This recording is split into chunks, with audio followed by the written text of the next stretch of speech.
Okay. Hello and welcome to S24 Rundown. I am Gloria Atta and here's our news in brief.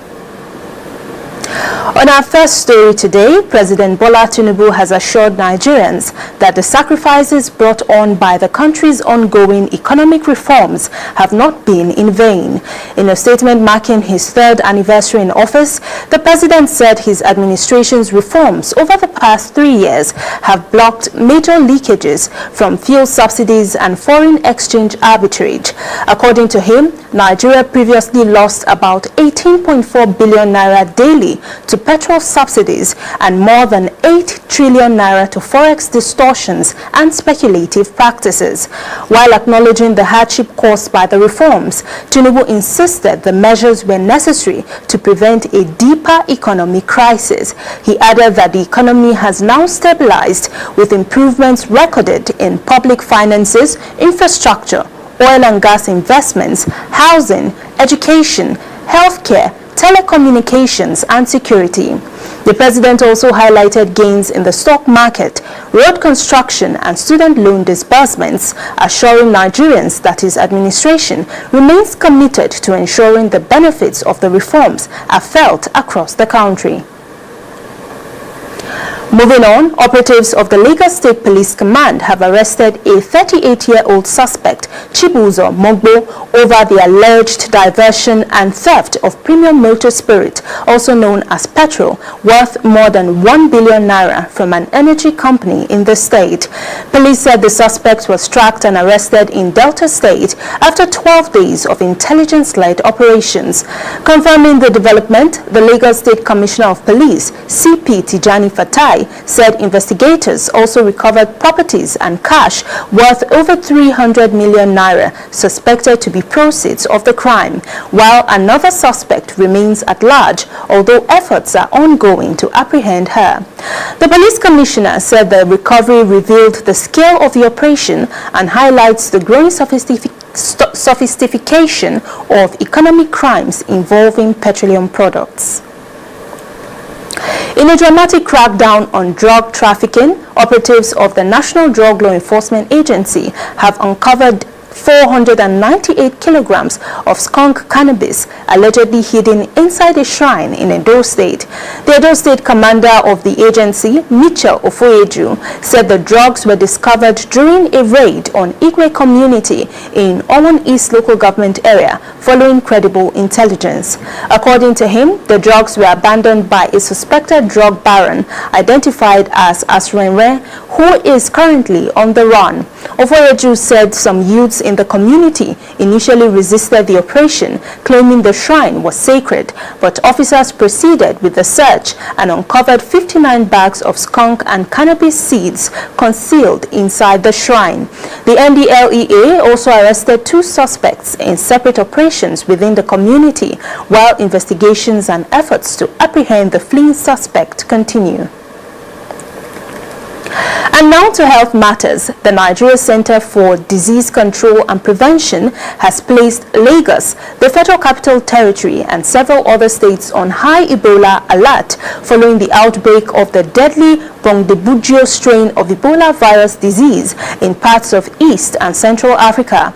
In a national public health advisory issued to commissioners for health across the country, the agency warned that Nigeria faces a high risk of importing the virus due to increasing regional transmission, international travel, porous borders and population movement.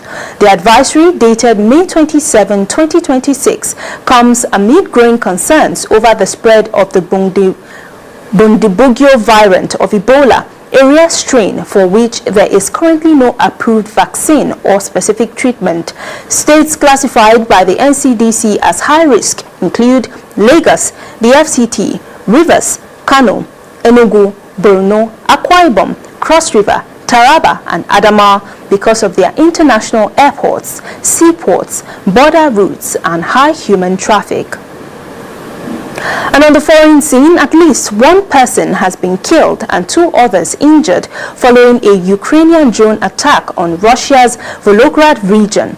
Regional Governor Andrei Bacharov said the attack also triggered fires at a chemical plant and several energy facilities, though emergency responders later brought the fires under control. In a separate incident, fuel storage facilities in Russia's Yaroslav region, northeast of Moscow, also caught fire after another drone strike. Governor Mikhail Yevrayev said firefighting operations were still ongoing. Meanwhile, Russia's defense ministry says its air defense systems intercepted 208 drones overnight, with more than 80 reportedly shot down over the southern Rostov region. Moving on to business news with Shukra Oniye. Hello, Shukra. Update. I am Oniye Shukra. Today we take a deeper look at a question that continues to define Nigeria's economic reality. What are the underlying causes of the country's recurring economic and structural instability? One of the most significant drivers is inflation, which has remained elevated due to persistent increase in the cost of food, transport, and energy. While inflation is often discussed as a standalone problem, economists argue that it's actually a symptom of deeper structural weaknesses, particularly in production and supply chains. A major factor behind this is Nigeria's limited domestic refining capacity. Despite being Africa's largest oil producer, the country continues to depend heavily on imported refined petroleum products. This exposes the economy to global oil price shock, foreign exchange scarcity, and logistic costs, of all which eventually filter into higher fuel prices and broad inflation. Closely linked to this pressure on the naira, foreign exchange shortages driven by high import demand and limited export diversification have weakened the currency over time. As the naira depreciates, imported goods including fuel, machinery, and food inputs become more expensive, feeding directly into inflation. Security challenges is also a major part of this economic instability. In regions affected by conflict or instability, agricultural production is often disrupted. Farmers face difficulty accessing land, transporting goods, and investing in production. The result is reduced food supply, which pushes food inflation higher nationwide. Infrastructural gaps further compound the situation. Inconsistent electricity supply forces may businesses to rely on generators, increasing production costs. Poor transport network also raise the cost of moving goods across region, making basic commodities more expensive for consumers. Export also highlights governance and policy inconsistency as a long-term structural challenge. Frequent policy adjustment, particularly in taxation, foreign exchange management, and trade regulation, can create uncertainty for investors and businesses, slowing down productivity and long-term planning. At the global level, Nigeria is also exposed to external shock, such as fluctuation in crude oil prices, geopolitical tensions, and supply chain disruptions. These global forces often amplify domestic weaknesses rather than cause instability on their own. Economists therefore argue that Nigeria's instability is not driven by one factor, but by a circle where inflation, currency pressure, insecurity, infrastructural gaps, and global exposure reinforce each other. Breaking the cycle, they say, would require coordinated reforms that improve domestic production, strengthen energy independence, stabilize policy direction, and expand economic diversification beyond oil dependency. As major festive periods such as Eid celebration approaches, this economic pressure become even more visible. Increased demand for food items, transportation, clothing, and household essential often pushes prices even higher, placing additional strain on families preparing for celebration. For many households, this means festive season are now being planned not only around tradition but around economic instability and has reduced purchasing power. Until structural reforms take stronger effect, analysts say this pressure are likely to persist, shaping both everyday living conditions and seasonal spending patterns across the country. Thanks for watching and stay with us for newspaper review.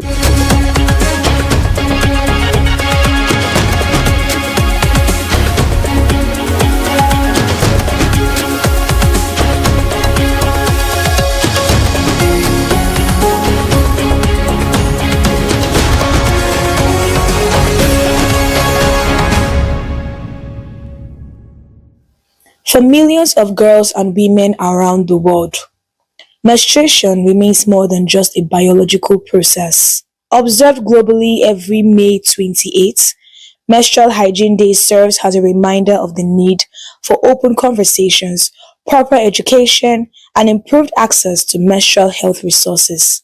As this year's commemoration was marked across different parts of the world, young girls, educators, and health advocates gathered at Millennium Park in Abuja, Maitama district to discuss menstrual hygiene, challenge harmful myths surrounding menstruation, and advocate for a more period-friendly society where girls can manage their periods safely, confidently, and without shame. Celebrating Menstrual Hygiene Day is very important because it helps to enlighten the children or the young girls of the societies, of non-beneficiary societies, to educate them on what menstrual hygiene is, healthy management when they are on their periods, and it's actually very nice to create a period-friendly world where the younger ones will feel safe to communicate and ask questions or open up about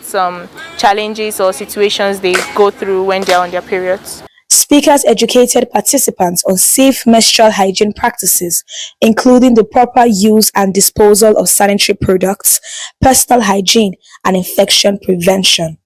Practical demonstrations were also carried out, showing participants how to properly use reusable and disposable sanitary pads while addressing common misconceptions surrounding menstruation. The common misconception people still have about menstruation is that menstruation is a disease. It's a disease to humanity. You know, every day people find it. Every day, women are being discriminated about periods. They're being discriminated about period because it's a seen as something, a taboo of seeing a woman bringing out blood in her vagina, which is not supposed to be like that. Period is a natural gift from God, and everyone is supposed to love it. For many young girls present, the conversations resonated beyond hygiene, highlighting the emotional and social challenges many still face during menstruation. The part that I wore, it was not properly placed in my pants, so it stained my school uniform, and our top in our school is mostly white. So when I got up, everybody around me at my back actually saw it. So they were like, appreciate your period and you cannot wear pad. I was like, I wore pad. So one girl now helped me. Went to go and meet my principal.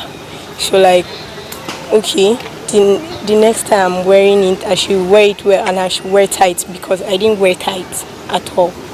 So it was actually bad, and I was feeling ashamed to come back to the class.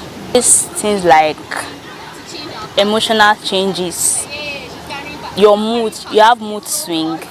Like you don't want to interact with anybody, you just want to be alone. You select food, be like, mommy, I don't want rice, I want apple. So sometimes if your mom doesn't know that you're on your period, she won't understand. It's until you inform her that she will know that it's because of her period, that's why she's doing like this. I want to tell girls, young girls out there, that they shouldn't be shy of their period, because it's a normal thing. It makes us feel like a woman, because without it now you can't give birth, you can't get pregnant.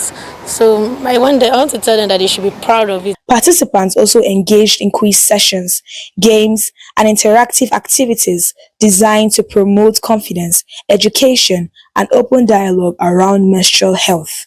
Hope and Dreams Initiative come in to organize sessions like this to educate girls beyond what they're told at home, and to give them to bridge the gap between period misinformation, shame, stigma, and give them accurate menstrual health information that they can use to provide them better menstrual health care.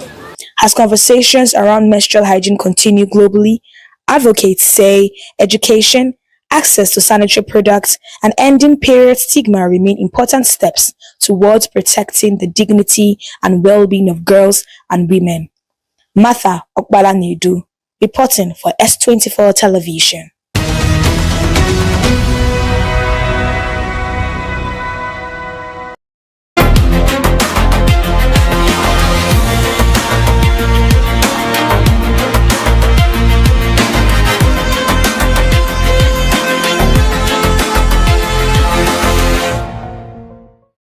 Welcome back from that break, and this is Political Arena on S24 Television. I am your host, Abubakar Fred.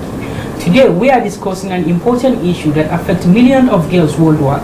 Many young girls miss schools, lose confidence, and face challenge simply because they do not have access to safe and affordable menstrual products. Menstrual equity is about making sure every girl has the important knowledge and the resources she needed to manage her period with dignity. It is very important to empower the girls. It is very important to empower the girls through education, awareness, and advocacy. To help us understand this important topic better, I am joined today by my guest. She is a public health expert and advocate for child and for girl child. Esther Amos, welcome to Political Arena on S24 Television. Thank you so much for having me. It's a pleasure to have you in this platform to discuss a very important topic. Yeah, as yesterday, or day before yesterday, the world celebrated World Menstruational. Yes. World Menstruational. We're just right in time. Yes. Thank you. So thank you so much. You're welcome. So, what is menstruational equity, and why is it important for girl child? Okay, so I'll start by saying that menstrual equity, I mean, every girl deserves it because it's not just an opportunity for them, it's a right. Every girl has to have access to menstrual facilities, she has to have access to menstrual products. It is like a right because without menstrual equity, the girl child will not be able to attend lectures or classes. School. She would miss school. You know, there's stigma, there's cultural barriers, there are a lot of things that come with it. Imagine when a girl child misses school maybe 5 times in a month. Imagine if it's for 12 months. That's a huge burden. She's going to miss a lot. It's going to affect, she'll be left behind. And this in turn has an effect in the long term for the girl child. So menstrual equity is really an important issue that we need to tackle. Okay, so can you explain what period poverty means in simple terms? Okay, so period poverty simply means when a girl child do not have access to menstrual products and menstrual facilities, not just pads that we all know, the girl does not have pads. It's not just pads. She needs access to menstrual facilities like wash facilities. Wash means water, sanitation, and hygiene. She needs a place to, is it safe for her to change her pads? Is it safe for her to, use water, clean water? Can she have access to these things? Can she have access to, good toilets? Can she have access to soap? There are a lot of things that come with period poverty. And then if she does not have this access to these particular menstrual facilities and products, there is a very, very big issue. So most times people understand that yes, menstrual poverty. Menstrual products, right? They need it, the women need it. But then period poverty is an extension of just pads. There is no money, there is no access to those facilities and then to those products as well. You mean it's beyond that? It's beyond that, yes. It's beyond that. So how does period poverty affect education of young girls, especially in the northern part of the country? Thank you for pointing that out because it's really an issue in the north. I mean, we see that the highest burden is actually in the northern parts, especially the northeast and the northwestern parts of Nigeria. And there are lots of issues that are guiding this. There are lots of things that are making it be like this. We have a lot of war. Conflicting areas, displacements, there is high rates of poverty, there are different things. And then one of the most important things that is, I think, fueling this is lack of menstrual education. Because if the girl child is not educated, she would not even see the need to have these facilities or have these products. And in turn, they say knowledge is what drives us, right? So if the knowledge is not there, definitely there is no use of whatever you're bringing. You can bring a pad to a girl today, and if she does not have a knowledge of how to use it, she won't use it. So these are the issues that are guiding it. Yeah. Okay, so what message do you have for young girls facing menstrual challenge today? So one of the things I'll first of all bring in being one of the solutions that we're working on. I happen to work with Mom and Me Foundation, and what we do is we deal with menstrual and maternal and child health. So what we do is we help the girl child, we help the woman who is in pregnancy. Why girl child only? What about the boy child? No, it is not an exception. But then presently we are working on that. Child. But then even in what we are doing, we are including the men. Because when we go into communities and we meet women, we educate them, we involve the men as well. Because maternal and child education is for everybody. You have a child, it's not just for you as a woman.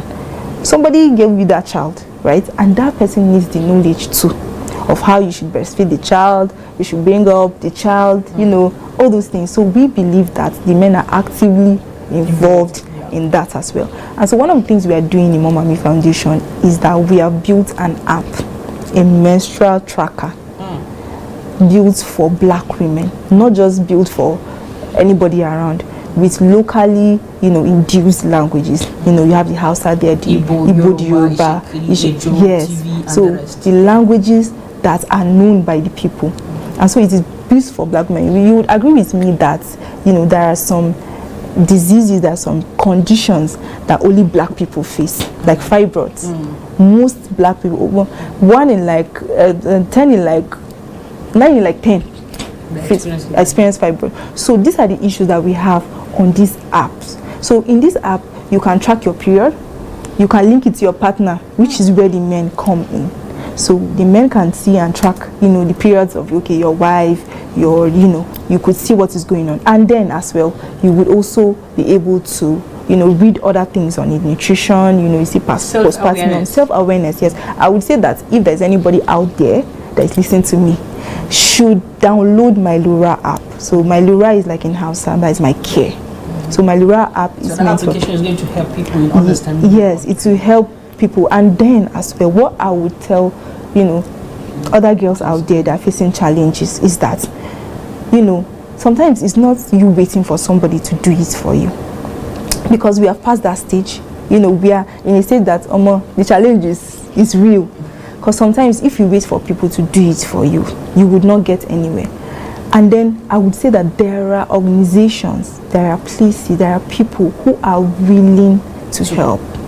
But then you can't identify. But I want to say that there are means of communication that some people do not understand. If you have a problem, you have your direct family. If your direct family cannot help you, you go to your religious family. If your religious family cannot help you, you go to social media. No, you don't go. I don't always advise people to go to social media because there is a lot of stigma. And for somebody that is just coming up to go to social media, I don't advise. But then you could go to the community heads, Well, I have to draw the question of the program with them, but you have 13 seconds ahead of 2027. Whenever it is election period, the country used to be in a very volatile situation. Yes, thank you. What are your calls to your fellow girls outside ahead of 2027 in ensuring Nigeria remains a safer state? Yeah, so I would say that, just be smart about your choices. Thank you so much for this short and precise answer. Yes. It's a pleasure speaking Thank to you so much for having me. And I hope when we invite you again, you will surely honor our invitation. Sure, anytime. Thank you so much, S. Thank you so much. And that is all what we have on S24 Political Arena. Stay tuned for S24 The Commentary.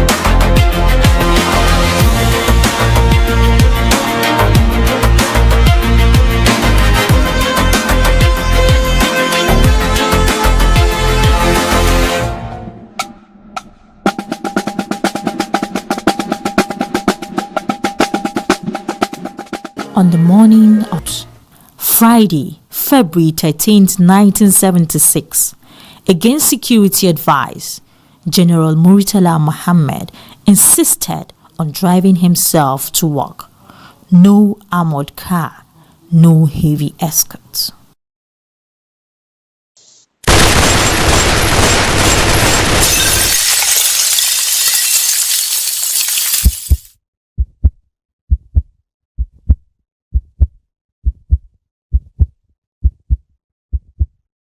Gunmen emerged, automatic rifles, no warnings.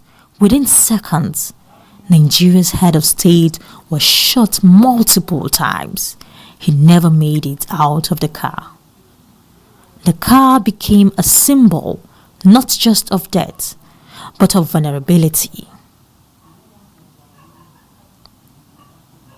Bullet tore through metal, glass, and history. Inside that vehicle, a nation's momentum came to a sudden halt. This road looks ordinary today. Cars pass, people walk, life continues. But on this spot, Nigeria changed forever. No monument can fully explain what happened here. No plaque can capture the silence that followed this gunfire. Within hours, the radio announced the unshakable. For the family, there was no state power, only grief. The coup was led by Lieutenant Colonel Bukar Shuka Dimka. His broadcast accused the government of betrayal and injustice, but the coup failed. Within days, Dimka and other conspirators were arrested, tried, and executed.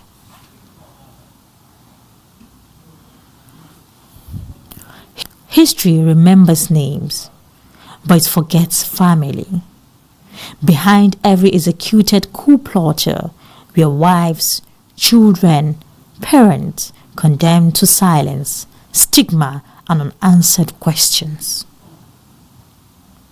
When the smoke cleared, power shifted to General Olusegun Obasanjo. He chose continuity over chaos. He completed Murtala's transition program and handed power to the civilians in 1979. Some watched from exile, some from within the system. All understood one truth. After Murtala, Nigerian leadership would never feel the same.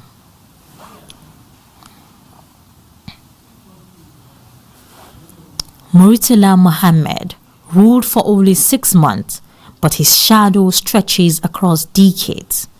He imagined a new capital. He confronted corruption head-on. He defended Nigeria's sovereignty without apology. To some, he was reckless. To others, a patriot. To history, a reminder that change moves fast and enemies move faster. He died as he lived, in motion, unprotected, uncompromising. And Nigeria is still debating the cost.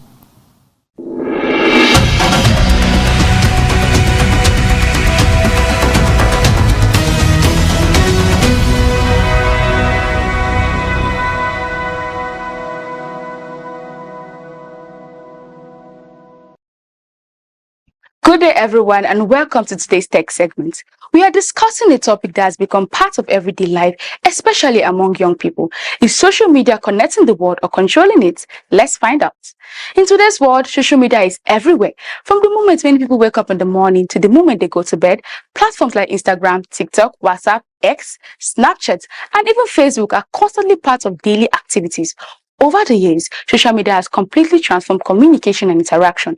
It allows people from different countries and backgrounds to connect instantly. Families and friends separated by distance can stay in touch through messages, calls, pictures, and even videos in real time. Social media has also created opportunities for businesses and young entrepreneurs. Many people now use platforms like Instagram and TikTok to advertise products, promote brands, and build careers as content creators, influencers, photographers, designers, and digital marketers. Beyond entertainment and business, social media has become a space for learning. Students and young people now discover educational content, online classes, career advice, and important global conversation through digital platforms. However, despite all these benefits, social media also comes with serious concerns. One major issue is addiction and distraction. Many people spend several hours online daily.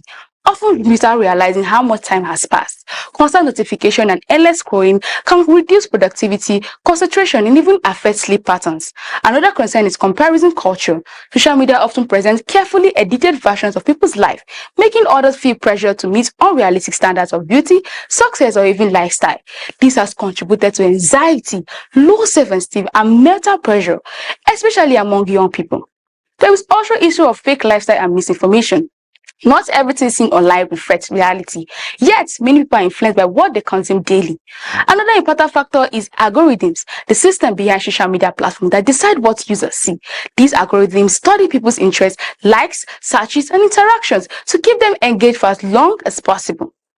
In many ways, social media platforms are designed not just to entertain users, but to hold their attention continuously. This raises an important question: are people truly controlling social media, or is social media slowly shaping people's behavior, opinions, and even emotions? At the end of the day, social media itself is not entirely good or bad. It depends on how it is used. When used wisely, it can educate, inspire, connect, and create opportunities. But without balance and self-control, it can also become overwhelming and unhealthy. As technology continues to grow, it is important for young people, especially individuals, to learn how to use social media responsibly while still maintaining real-life relationships and healthy living beyond the screen. Thank you for listening and staying with us. Stay tuned for more tech updates. Coming up next is Entertainment Updates with Khadija Mohammed right after this break.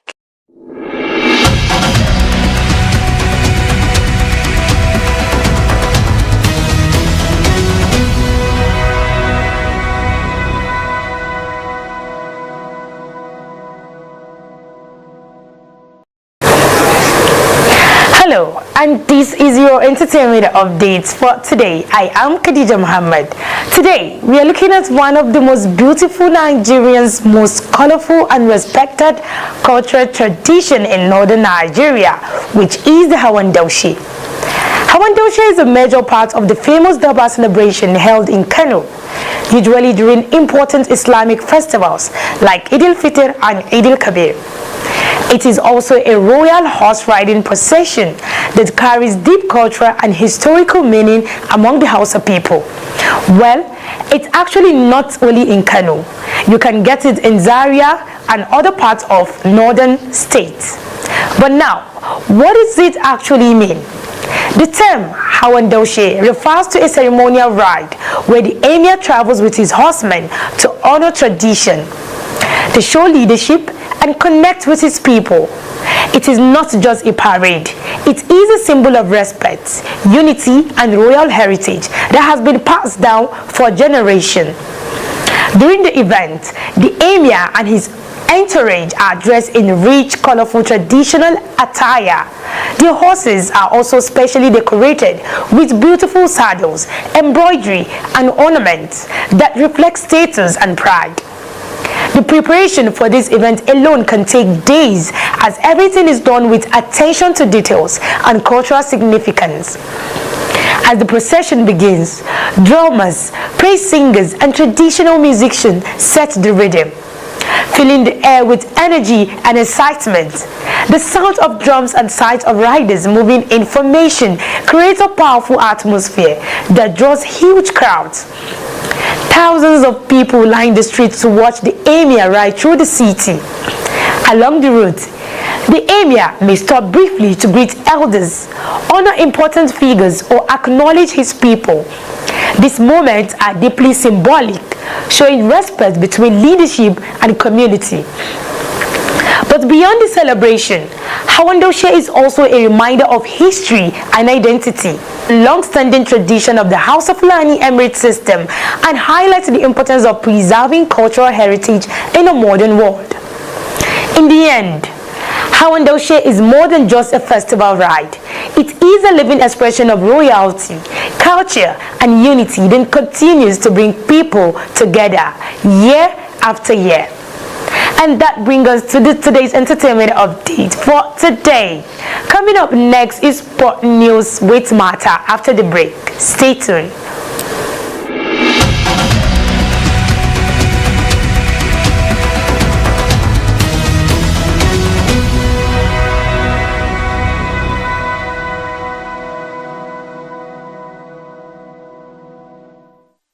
welcome to your sports update, although this is not your regular sports update. Today, we're diving into a sport that is fast, thrilling, elegant, and honestly, a little wild. Like, who doesn't love horses? The speed, the elegance, the power. Now, imagine combining all of that with the intensity of football and the precision of golf.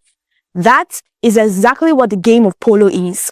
Polo is one of the oldest sports in the world and is often called the sport of kings. It is a fast-paced game played on horseback where players use long wooden mallets to hit a small ball into the opposing team's goal. What makes polo fascinating is that it began over 2,000 years ago in Persia, which is modern-day Iran. But this wasn't just a game for fun back then. Historians say it was used as military training for cavalry soldiers to improve their riding skills, coordination, and teamwork during battle. Imagine soldiers preparing for war by playing sports on horses. As time passed, the game spread across Asia and later became popular in India during British colonial rule in the 1800s. British officials watched local players in Manipur, India, and became so interested that they introduced the sport to England. From there, polo spread across the world. Now here's the exciting part. Each polo team has 4 players, all riding horses at high speed while trying to control the ball and score goals. The field is enormous, almost the size of 9 football fields combined. And because the game is physically demanding for both players and horses, matches are divided into short periods called chakas, each lasting about 7.5 minutes. But honestly, the real MVPs of polo are the horses. Interestingly, polo horses are often called polo ponies, even though many are actually full-sized horses. These animals are specially trained to stop suddenly, turn sharply, and sprint at incredible speeds. In fact, experts say the horse contributes more to the game than the player sometimes does. Today, Argentina is considered the world capital of polo because it produces some of the best players and horses globally. The sport is also popular in countries like England, the United States, and India. Now, many people associate polo with wealth and luxury because maintaining horses, equipment, and training is extremely expensive. That is why the sport is often linked to royalty and elite society. But beyond the glamour, polo requires serious skill, bravery, balance, and teamwork. And when you actually watch a polo match, it is intense. Horses charging across the field, players swinging mallets mid-gallop, crowds shouting, horse rising everywhere. It almost feels like controlled chaos. So really, polo is more than just sports. It is history, tradition, strategy, and pure excitement, all happening at full speed on horseback. Well, everything that has a beginning has an end. And this has been your quick ride through the world of polo. Thanks for watching.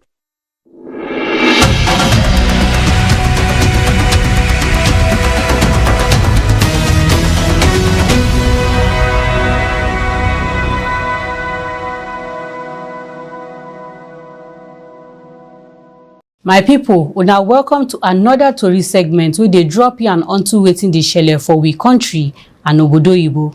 My name na Hadiza Galadima. Draw chair come closer, kia. Make we enter the main matter for today. For our first story for today, President Bola Tinubu don assure Nigerians say the suffering will come with the economic reforms no be in vain. And for statements wey mark in 3rd year for office, President Oyan say the reforms wey in government do for the past 3 years don block plenty money likiliki from fuel subsidy and foreign exchange sharp practices.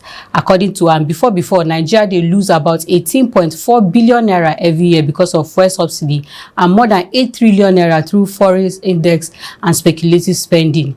Even though Tinubu admits say in reforms don't cause hardship for many people, he insists say the policy is necessary to stop bigger economic wahala for the country. President Stiyan say the economy don dey begin to stabilize small with improvements for public finance, infrastructure, oil and gas investment, housing, education, healthcare, telecom and security. Tinubu also touched light on the progress for stock market, road construction and student loan payment, as he assured Nigerians say in government still dey committed to make sure say people feel the benefit of the reforms across Nigeria. Moving on, operatives of the Lagos State Police Command don arrest one 38-year-old suspect wey be Chubuzo Mogbo over chua and theft of fuel wey worth over 1 billion naira from one energy company for the state. Police talk say they track and arrest the suspect for Delta State after 12 days of intelligence operation. Confirming the matter, Lagos State Commissioner of Police wey be CP Tijani Fatai yarn say investigators recover properties and cash worth over 300 million naira wey dem suspect say na proceeds from the crime. Another suspect still dey run, but police say efforts still dey on top ground to catch her. The police commissioner adds say the recovery show the level of sophistication of economic crimes wey involve petroleum products.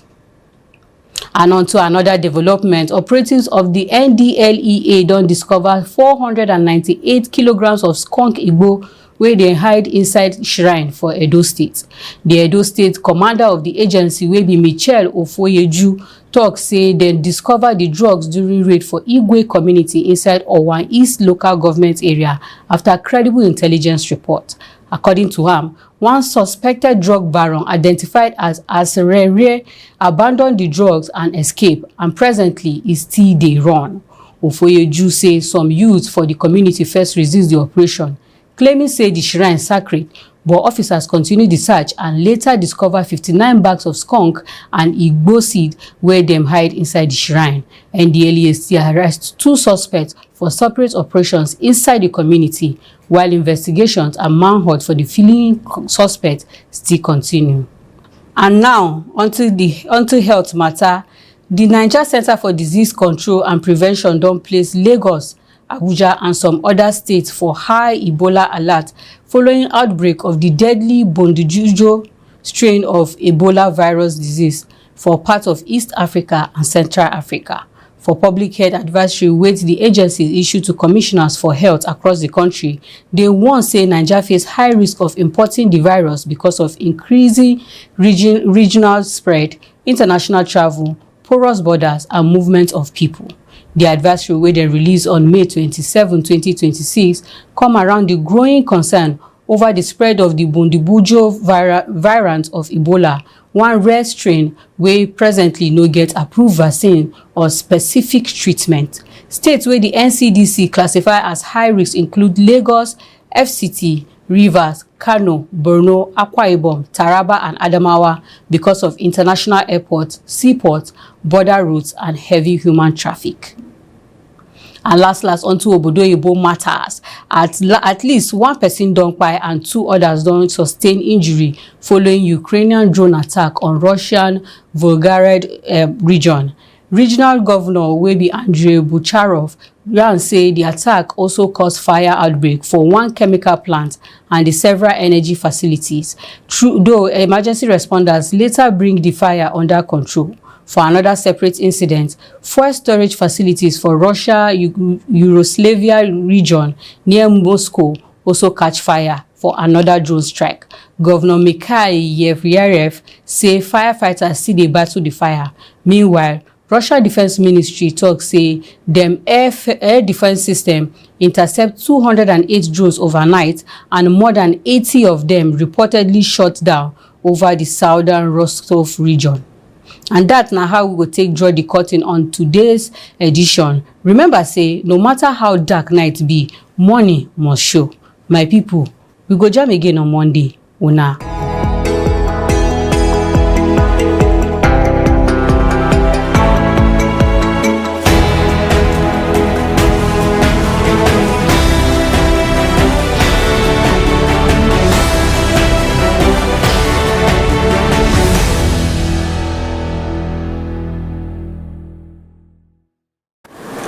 Thank you, Hadiza, for that version of our news. And this brings us to the end of S24 News Rundown. Do join us next time as you follow us on all our social media platforms at S24 Television. My name is Gloria Atta. Have a